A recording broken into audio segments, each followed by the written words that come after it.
बिल्कुल, तो देखिए तस्वीरें हम आपको दिखा रहे हैं। 8 राज्य 58 सीटें जिन पर आज वोट डाले जा रहे हैं। कई दिग्गज हैं जिनकी किस्मत आज कैद हो जाएगी, जिनकी किस्मत का फैसला होना है। इसमें 3 केंद्रीय मंत्री भी हैं, 3 पूर्व मुख्यमंत्री भी हैं और वो तमाम जो बड़े और दिग्गज चेहरे हैं वो लगातार आपके टेलीविजन स्क्रीन पर चल रहे हैं। मेरी खुद की मौजूदगी इस वक्त दिल्ली में है। आज दिल्ली की सभी 7 सीटों पर वोट डाले जा रहे हैं। मेरे तमाम सहयोगी भी इस वक्त अलग अलग जगहों से मेरे साथ बने हुए हैं। मेरे साथ गायत्री शर्मा जुड़ी हुई है मयूर बिहार से, साथ ही साथ सुमित मेरे साथ जुड़े हुए हैं। एक बार सुमित, जिस पोलिंग स्टेशन पर हैं, जिस पोलिंग बूथ पर हैं, वहां किस तरह की पोलिंग चल रही है?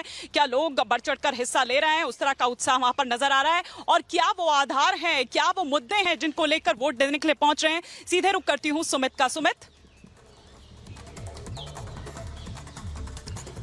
हिमानी, इस वक्त मैं जौनपुर में हूं और जिस तरीके से आपने जिक्र किया, जौनपुर सीट पूर्वांचल की अगर हम राजनीति की बात करते हैं तो सबसे ज्यादा अहम सीटों में से एक है और ये और भी ज्यादा हॉट इसलिए हो गई है इस बार धनंजय सिंह को लेकर। उनकी पत्नी श्रीकला क्योंकि चुनावी मैदान में थी और उसके बाद जैसे उन्होंने बीजेपी को अपने समर्थन की यहां पर बात की।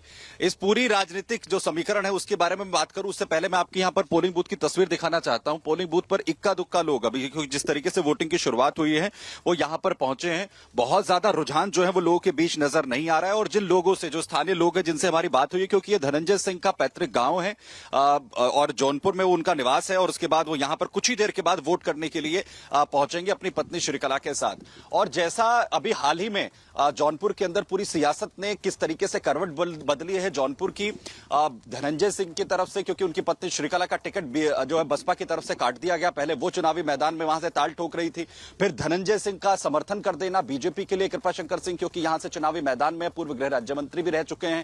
ये जो सियासी समीकरण यहां पर बदले हैं उसके लिए कहा गया कि बीजेपी को पूरी तरीके से वॉकओवर इस क्षेत्र में जो है यहां पर मिला है और समाजवादी पार्टी के लिए एक बड़े झटके के तौर पर इसे देखा गया। लेकिन इसमें बड़ा पेच ये है, सबसे बड़ा पेच ये है कि आखिर क्या ये जो वोट बैंक है जो धनंजय सिंह कैरी के जो है वो करते हैं, क्या उसका बेनिफिट बीजेपी को उसमें सीधे तौर पर नजर आएगा? और अगर कहा जाता है कि जो जौनपुर की जो सियासत है वो जातीय समीकरणों के ऊपर बहुत ज्यादा जो है उसका असर रहता है, उसी के इर्द गिर्द घूमती हुई नजर आती है, चाहे बिल्कुल सुमित, लेकिन जैसा कि मैंने पहले भी कहा कि देखिए मछली शहर जौनपुर जहां पर आप इस वक्त हैं वो इतना आसान भी मुकाबला नहीं है बीजेपी के लिए। उसके बावजूद ये धनंजय सिंह नाम जरूर हो लेकिन उसके बावजूद ये सीट फंसी हुई नजर आ रही है। एक बार जरा मैं गायत्री का रुख करती हूं। गायत्री, जिस जगह पर हैं वहां पर किस तरह से, क्योंकि देखिए गायत्री, वोटिंग से ठीक पहले आतिशी सिंह जिस तरह से ट्वीट करती हैं और जिस तरह से उससे पहले हमने आरोप प्रत्यारोप का दौर देखा,